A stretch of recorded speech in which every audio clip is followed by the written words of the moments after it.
Em maio de 2005, o que deveria ser uma celebração de formatura se transformou em um dos casos mais intrigantes e amplamente divulgados do início do século XXI.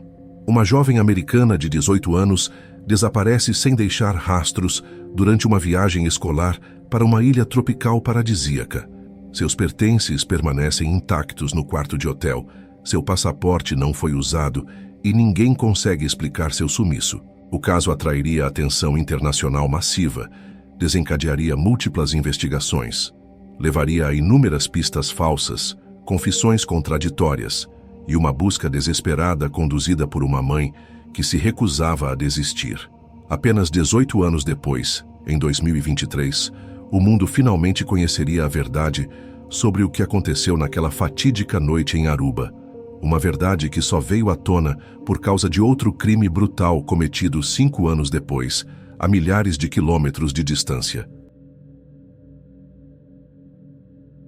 Natalee Ann Holloway nasceu no dia 21 de outubro de 1986, no Mississippi, mas vivia no Alabama, na cidade de Mountain Brook.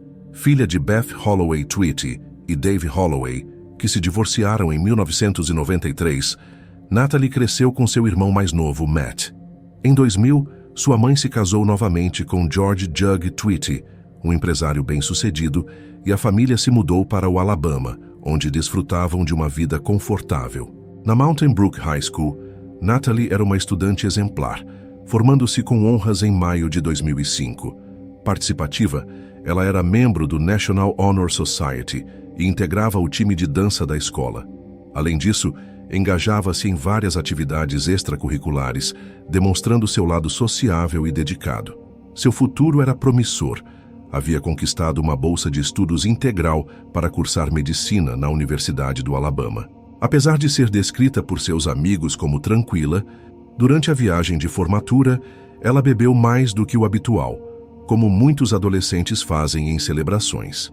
Natalee era bastante querida entre seus colegas, que a descreviam como uma pessoa de sorriso bonito e personalidade fantástica. Seus amigos até tinham um apelido carinhoso para ela, Holloway Hootie. A viagem para Aruba, uma pequena ilha no Caribe, durou de 26 a 30 de maio de 2005. Era uma celebração não oficial de formatura, com 124 estudantes recém-formados da Mountain Brook High School e 7 adultos acompanhantes. O grupo ficou hospedado no Resort Holiday Inn, localizado próximo ao extremo norte da ilha. Durante a estadia, os adultos responsáveis faziam apenas uma verificação no final do dia para garantir que todos estavam bem, dando bastante liberdade aos jovens para aproveitarem as praias e a vida noturna. Como em Aruba não havia restrições de idade para consumo de álcool, como nos Estados Unidos, onde a idade mínima é 21 anos, muitos estudantes, incluindo Natalee, aproveitaram para beber livremente. O comportamento festivo e, por vezes, desrespeitoso dos adolescentes causou tanto transtorno que o Hotel Holiday Inn chegou a comunicar à escola que o grupo não seria mais bem-vindo no ano seguinte. A viagem, que deveria ser apenas uma comemoração despreocupada, acabaria se transformando num dos casos de desaparecimento mais notórios da história recente. Em 29 de maio de 2005, domingo, véspera do retorno aos Estados Unidos, Natalee e seus amigos decidiram aproveitar ao máximo sua última noite em Aruba. Testemunhas relatam que ela começou a beber cedo, consumindo coquetéis desde a manhã, comportamento incomum para ela, segundo familiares. Naquela noite, Natalee usava uma saia jeans, um top colorido e chinelos. Ela e alguns amigos foram primeiro ao cassino do hotel, onde jogaram e continuaram bebendo. Foi lá que Natalee conheceu Johan van der Sloot, um jovem holandês de 17 anos que estudava na Escola Internacional de Aruba e morava na ilha com seus pais. Após o cassino, o grupo seguiu para um bar popular chamado Carlos e Charlie's, no centro de Oranjestad, que fechava à 1h da manhã. Por volta da 1h30, uma amiga de Natalee a viu entrando em um Honda prateado com Joran e 2 outros jovens, que mais tarde seriam identificados como os irmãos Deepak, 21 anos, e Satish Kalpoi, 18 anos. A amiga relatou que Natalie parecia feliz e acenou para ela. Esse foi o último momento em que alguém conhecido viu Natalie Holloway. Na manhã de 30 de maio, quando os estudantes se reuniram no lobby do hotel com suas malas para partirem para o aeroporto, os monitores perceberam que Natalie Holloway não estava presente durante a contagem. Inicialmente, pensaram que ela apenas havia dormido demais ou saído mais cedo, mas ao verificar em seu quarto, encontraram todas as suas malas arrumadas e seu passaporte sobre a mesa. Apenas Natalie não estava lá.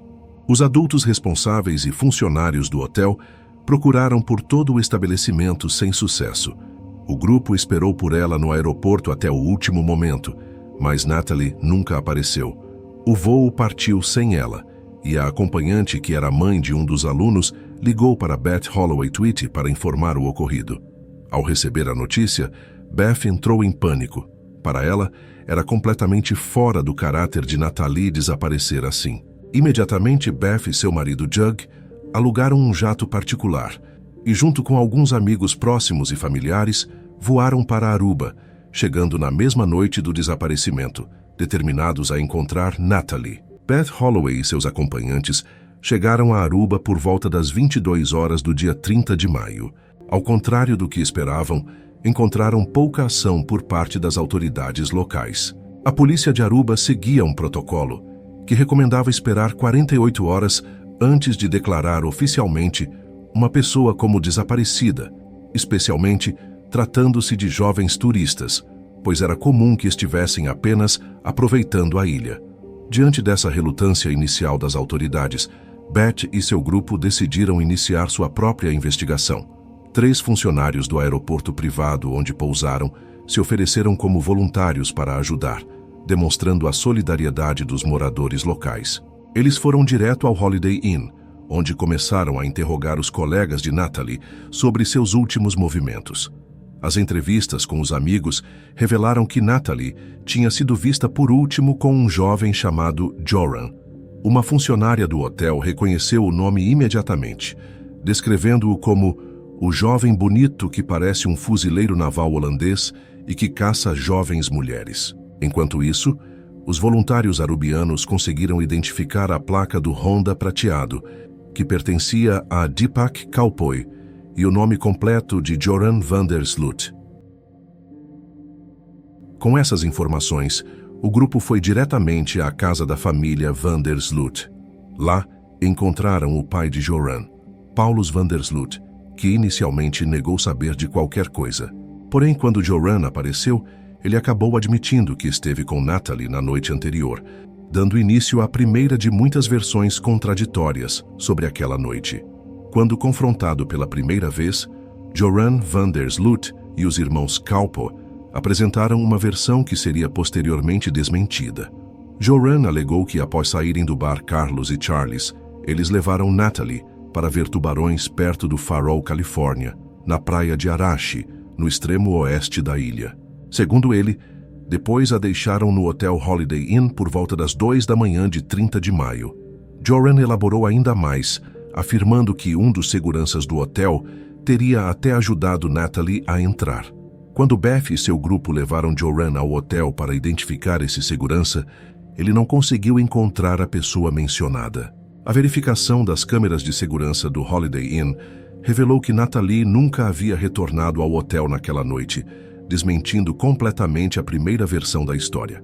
Confrontado com essa evidência, Joran e os irmãos Kaupoy mudaram sua versão. Agora diziam que, após saírem do bar, todos foram até a casa de Joran e depois à praia. Os irmãos Kaupoy alegaram que deixaram Joran e Natalie sozinhos na praia e foram embora. Joran, por sua vez, disse que deixou Natalie sozinha na praia e voltou para casa a pé. Em uma terceira versão, eles afirmaram ter deixado Natalie perto das cabanas de pescadores, conhecidas como The Fisherman Huts, próximas ao Hotel Marriott. Porém, os pescadores que estavam no local naquela noite testemunharam que não viram nenhum jovem ou casal na área, contradizendo também essa versão. Cada nova contradição aumentava as suspeitas sobre os 3 jovens, especialmente porque Joran descreveu Natalie de forma negativa, alegando que ela estava muito bêbada Tinha chamado sua mãe de Hitler e queria fazer sexo com ele. Essas caracterizações foram contestadas por quem conhecia Natalie, aumentando ainda mais a desconfiança sobre sua versão dos fatos. Logo após o desaparecimento de Natalie, uma extraordinária busca começou em Aruba. No dia 1º de junho, formou-se o primeiro grupo de busca com 100 pessoas, mesmo antes dela ser oficialmente declarada desaparecida. O governo de Aruba tomou uma medida sem precedentes, decretando um dia de folga para qualquer funcionário que quisesse se juntar voluntariamente às buscas, demonstrando o impacto do caso na pequena ilha. A família Holloway ofereceu inicialmente $200.000 como recompensa para quem fornecesse informações que levassem ao paradeiro de Natalie. Essa quantia seria posteriormente aumentada para aproximadamente $1 milhão, atraindo uma enorme atenção e, infelizmente, muitas pistas falsas. A busca cobriu praticamente cada canto da ilha, que apesar de ter 70 milhas quadradas, aproximadamente 180 km², foi vasculhada exaustivamente. A Marinha de Aruba participou ativamente das buscas, explorando a costa da ilha e enviando mergulhadores para verificar o oceano em busca de qualquer vestígio. O caso rapidamente ganhou proporções internacionais, com a mídia americana dando ampla cobertura ao desaparecimento. A CNN, Fox News e outros grandes veículos enviaram equipes para a ilha, transformando o caso num fenômeno midiático. Apesar do apoio inicial e da solidariedade dos moradores locais, tensões começaram a surgir entre as autoridades de Aruba e a família Holloway. Beth, em sua determinação desesperada para encontrar a filha, às vezes criticava abertamente a forma como a investigação estava sendo conduzida, o que acabou alienando alguns moradores que inicialmente apoiavam a causa. As primeiras prisões relacionadas ao caso ocorreram em 5 de junho, quando 2 seguranças de um hotel que estava fechado para reformas foram detidos. Os 2 homens foram liberados 8 dias depois, pois as autoridades não encontraram evidências que os ligassem ao desaparecimento. No dia 9 de junho, Joran van der Sloot e os irmãos Kalpoy foram finalmente levados sob custódia, depois de suas histórias contraditórias terem levantado fortes suspeitas. Em Aruba, a lei permitia que suspeitos fossem detidos por um período determinado, enquanto as autoridades buscavam evidências. Se não fossem encontradas provas suficientes dentro desse prazo, os suspeitos precisavam ser liberados. Poucos dias depois, em 14 de junho, as autoridades vasculharam a praia onde os suspeitos alegaram ter deixado Natalie e também inspecionaram a casa de Joran. Eles apreenderam 2 carros, computadores e câmeras, buscando pistas que pudessem esclarecer o caso. O pai de Joran, Paulus van der Sloot, também foi preso brevemente. Paulus, que estava em processo para se tornar juiz em Aruba, ficou detido por 3 dias e foi solto por um juiz que considerou não haver provas suficientes para mantê-lo preso. Vale destacar que Joran era afilhado do chefe de polícia de Aruba na época, o que levou a especulações sobre possível favorecimento. Outra pessoa detida foi Steve Gregory Cross, um DJ que trabalhava em barcos festivos. Por motivos não totalmente esclarecidos, ele foi até a polícia voluntariamente para dizer que viu os irmãos Kalpoy deixando Natalie no hotel, contradizendo as evidências das câmeras de segurança. Quando questionado mais a fundo, admitiu que não estava trabalhando no cruzeiro naquela noite como havia alegado inicialmente. Ele foi preso, mas liberado no mesmo dia que Paulus van der Sloot por falta de evidências. No dia 4 de julho, um juiz ordenou que os irmãos Kalpoy fossem soltos, enquanto Joran deveria permanecer detido por mais 60 dias.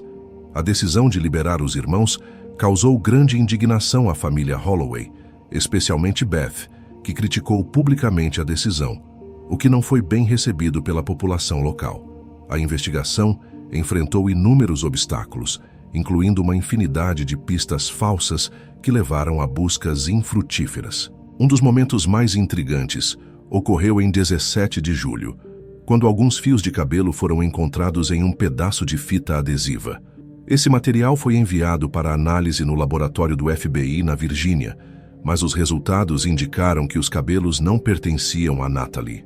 Em 26 de julho, baseado no testemunho de um jardineiro do Aruba Racquet Club, que afirmou ter visto Joran e os irmãos Kalpoe em um carro perto do clube por volta das 2h30 da manhã, momento em que eles alegavam já estar em casa. A polícia começou a drenar um lago em frente ao Hotel Marriott, vizinho ao Holiday Inn. Apesar do esforço intenso, nada relevante foi encontrado. Em determinado momento, circulou um rumor de que o corpo de Natalie teria sido enterrado em um aterro sanitário. Isso levou a uma busca extensa no local, com policiais e voluntários trabalhando em condições extremamente difíceis. Novamente, a busca terminou sem resultados concretos. O FBI enviou agentes e recursos para Aruba, incluindo cães farejadores especializados na busca de restos humanos. Mesmo com essa tecnologia avançada, nenhum vestígio concreto foi localizado. As buscas continuaram até abril de 2006, quando os recursos financeiros começaram a escassear. Com o tempo, ganhou força a teoria de que o corpo de Natalie teria sido jogado no mar. Mergulhadores investigaram uma armadilha para peixes na costa de Aruba em dezembro de 2007 e chegaram a produzir imagens do que parecia ser um crânio humano. Entretanto, quando mergulharam para verificar mais de perto, não encontraram nada relevante. Após meses de investigação sem descobertas significativas, em 3 de setembro de 2005, tanto os irmãos Kalpoe quanto Joran van der Sloot foram liberados da prisão sem acusações formais. No entanto, eles permaneceram sob a condição de continuarem disponíveis para a polícia, pois a investigação prosseguia. Esta decisão gerou enorme frustração para a família Holloway e seus apoiadores. Em dezembro de 2006, Dave Holloway, pai de Natalie, abriu um processo contra os irmãos Kalpoe por homicídio culposo no Tribunal Superior de Los Angeles. Em junho do ano seguinte, o juiz rejeitou a ação por falta de jurisdição, ilustrando as complexidades legais de um caso internacional. Em novembro de 2007, houve uma renovada esperança quando Joran e os irmãos Kalpoe foram novamente presos, Joran na Holanda e os Kalpoe em Aruba, após o surgimento de novas provas. Segundo a promotoria, essas evidências sugeriam envolvimento em homicídio culposo ou causação de lesões corporais graves que resultaram na morte de Natalie. Contudo, menos de um mês depois, os irmãos Kalpoe foram liberados e, uma semana após, um juiz de Aruba ordenou que Joran também fosse solto, citando a falta de evidências. No dia 18 de dezembro de 2007, todas as acusações contra os três foram oficialmente retiradas devido à insuficiência de provas. Uma semana depois, o caso foi oficialmente encerrado em Aruba, para grande desapontamento da família Holloway e de todos que acompanhavam o caso. Após ser liberado das acusações, Joran van der Sloot passou a aparecer com frequência na mídia, muitas vezes recebendo pagamento por entrevistas onde apresentava diferentes versões sobre o que aconteceu com Natalie. Em 2007, ele chegou a lançar um livro intitulado The Case of Natalie Holloway, no qual mantinha sua inocência. Em fevereiro de 2008, ocorreu um dos episódios mais controversos envolvendo Joran. Um repórter holandês conseguiu gravá-lo com uma câmera escondida em um carro, onde ele confessava que Natalie teve um colapso na praia, morreu e que ele pediu ajuda a um amigo para jogar o corpo no mar usando um barco. Quando o vídeo veio a público, causando enorme repercussão, Joran rapidamente se retratou alegando que estava mentindo e estava sob efeito de drogas durante a gravação. Joran concedeu uma entrevista paga à Fox News, onde contou uma nova versão. Ele teria entregue Natalie a um homem não identificado em troca de $10 mil, efetivamente vendendo-a para tráfico sexual. Logo após a gravação, antes mesmo da entrevista ir ao ar, ele enviou uma mensagem dizendo que havia inventado tudo aquilo porque precisava de dinheiro. A Fox News decidiu exibir a entrevista mesmo assim para mostrar o comportamento manipulador de Joran. Posteriormente, surgiram alegações de que Joran estaria envolvido em tráfico de mulheres na Tailândia, o que levou alguns a teorizar que ele poderia ter vendido Natalie para uma rede de tráfico sexual. No entanto, assim como em outras partes da investigação, não foram encontradas evidências concretas que pudessem comprovar essa teoria. Em março de 2010, Quase 5 anos após o desaparecimento de Natalie, Joran van der Sloot fez uma proposta chocante. Ele ofereceu revelar a localização do corpo de Natalie em troca de $250 mil. Ele entrou em contato com o advogado de Beth Holloway por e-mail, propondo receber $25 mil adiantados, e o restante após revelar onde o corpo estava. O advogado de Beth, John Kelly, informou o FBI sobre a proposta, e uma operação foi montada para pegar Joran em flagrante por extorsão. Com a participação do FBI, Beth concordou em pagar o adiantamento solicitado. Em maio de 2010, o advogado viajou a Aruba para encontrar-se com Joran, levando consigo $1.000 em dinheiro. Nesse encontro, Joran levou Kelly a uma casa, afirmando que era ali que seu pai havia enterrado o corpo de Natalie. No mesmo dia, mais $15 mil foram transferidos para uma conta que Joran mantinha na Holanda. Contudo, quando as autoridades verificaram o local indicado, descobriram que a casa não estava em construção na época do desaparecimento de Natalie, o que tornava impossível que o corpo estivesse enterrado ali, como ele havia afirmado. Confrontado com essa inconsistência, Joran admitiu ter mentido novamente. Alegou que só queria o dinheiro e estava viajando para o Peru para participar de um torneio de pôquer. O FBI estava preparado para prendê-lo por extorsão e fraude eletrônica, mas por razões complexas relacionadas à jurisdição internacional, ele não foi detido naquele momento. Joran conseguiu fugir para o Peru com o dinheiro obtido da extorsão. Ironicamente, ele acabaria perdendo todo esse dinheiro em apostas nos cassinos peruanos, levando-o a um encontro que mudaria drasticamente o rumo de sua vida e, finalmente, traria alguma forma de justiça à família Holloway, ainda que de maneira indireta. Em 30 de maio de 2010, exatamente 5 anos após o desaparecimento de Natalie Holloway, uma nova tragédia ocorreu em Lima, Peru. Stephanie Flores Ramírez, uma jovem peruana de 21 anos, filha de um empresário e político peruano respeitado, estava se divertindo no cassino Atlantic City, em Miraflores, um bairro sofisticado de Lima. Era uma jovem bonita, estudante universitária, que naquela noite teve a sorte de ganhar uma quantia significativa de dinheiro no cassino. No mesmo cassino estava Joran van der Sloot, que havia fugido para o Peru após a tentativa de extorsão contra a família Holloway. Há imagens das câmeras de segurança mostrando Stephanie e Joran conversando no cassino e, posteriormente, saindo juntos do local. As filmagens mostram claramente os dois entrando no quarto de hotel onde Joran estava hospedado, mas apenas ele é visto saindo sozinho depois. Quando Stephanie não retornou para casa na manhã seguinte, sua família ficou extremamente preocupada, pois esse comportamento era completamente fora do comum para ela. Seu veículo foi encontrado abandonado não muito longe do cassino, levantando ainda mais suspeitas. A família de Stephanie tinha conexões com os donos do cassino e conseguiu acesso às gravações de segurança. Ao pesquisar o nome de Joran na internet, a cunhada de Stephanie fez uma descoberta chocante. Ele era o principal suspeito no desaparecimento de Natalie Holloway, um caso que teve repercussão internacional. Funcionários do hotel foram verificar o quarto e encontraram o corpo de Stephanie brutalmente assassinado. Ela havia sido espancada e seu pescoço estava quebrado. Enquanto isso, Joran havia fugido com os cartões e o dinheiro de Stephanie, cruzando a fronteira para o Chile em táxi. No dia 3 de junho, ele foi reconhecido em Viña del Mar, no Chile, por um guarda que o identificou a partir de fotos divulgadas pela imprensa. Joran foi então preso e extraditado de volta para o Peru.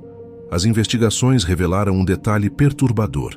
Segundo as autoridades peruanas, Joran teria matado Stephanie depois que ela descobriu em seu computador pesquisas relacionadas ao caso Natalie Holloway.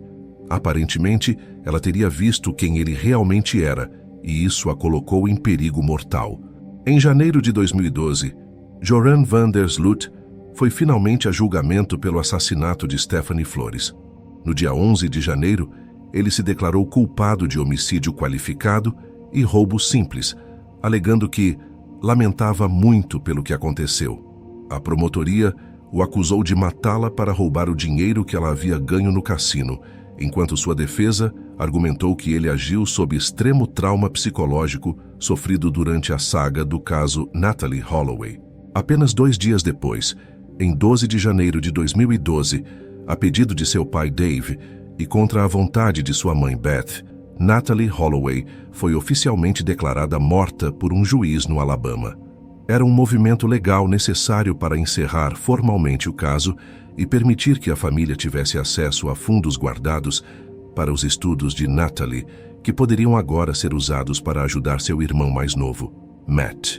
No dia seguinte à declaração de morte de Natalee, Joran foi condenado a 28 anos de prisão e ao pagamento de $75 mil em indenizações à família de Stephanie. Ele foi enviado para a prisão de alta segurança de Castro Castro, no Peru, onde cumpriria sua pena.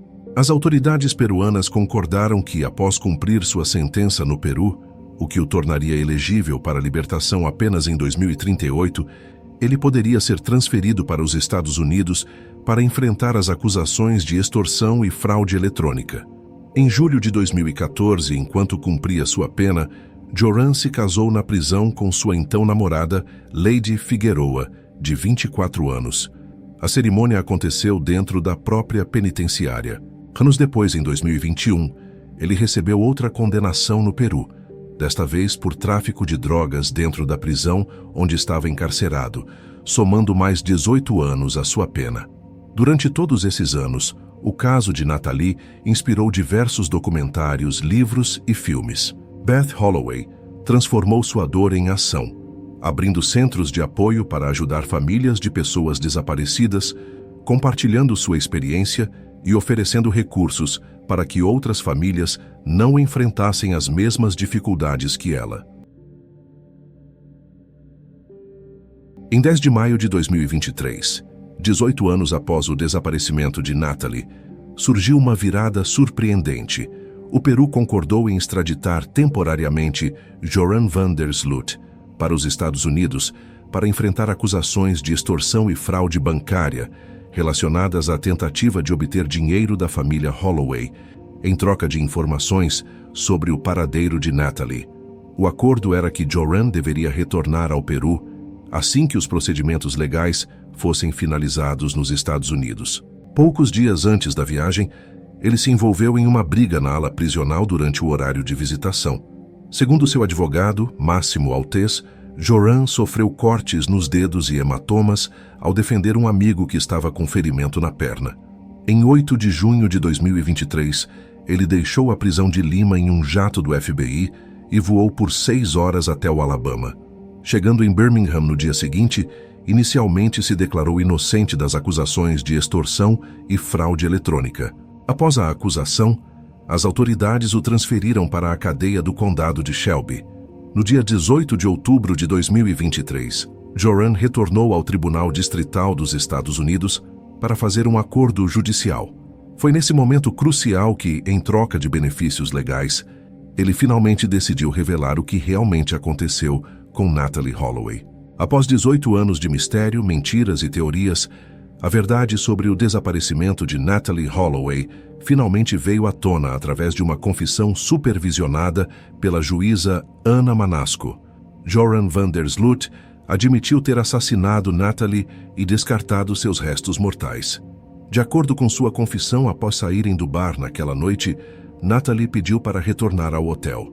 Joran pediu aos irmãos Cowpoy que os deixassem um pouco longe do hotel, pois queria caminhar com ela e tentar beijá-la, ou talvez passar a noite juntos. Os irmãos os deixaram mais próximos do hotel do que ele esperava, perto de uma área conhecida como The Fisherman Huts, à direita do Hotel Marriott. Depois que os irmãos Cowpoy foram embora, Joran e Natalee encontraram um lugar na areia onde se deitaram e começaram a se beijar. Pouco depois ele começou a passar a mão pelo corpo dela e ela pediu que ele parasse. Quando ele insistiu, Natalee, para se defender, deu uma joelhada na virilha dele. Enfurecido, Joran deu um chute extremamente forte no rosto dela, deixando-a inconsciente ou possivelmente já morta. Vendo um bloco de concreto na praia, Joran o pegou e esmagou o rosto de Natalee. Ele disse que, mesmo no escuro, conseguia ver que o rosto dela estava desfigurado. Assustado com o que havia feito, ele arrastou o corpo até o mar e, quando a água batia na altura de seus joelhos, empurrou o corpo para dentro do oceano. Após isso, saiu dali e caminhou para casa. A juíza Ana Manasco condenou Joran a 20 anos de prisão por extorsão e fraude eletrônica, que ele cumpriria simultaneamente a pena que já estava cumprindo no Peru. Embora os Estados Unidos não tivessem jurisdição sobre o assassinato ocorrido em Aruba, a família e os amigos de Natalie finalmente puderam saber o que aconteceu com ela e identificar o culpado. Durante a audiência, Joran declarou: "Gostaria de aproveitar essa oportunidade para pedir desculpas à família Holloway, pedir desculpas à minha própria família, para dizer que espero que a declaração que forneci traga algum tipo de encerramento para todos os envolvidos. Não sou mais aquela pessoa que eu era naquela época." O porta-voz do Ministério Público de Aruba não descartou a possibilidade de Joran enfrentar uma nova ação legal no país após sua confissão.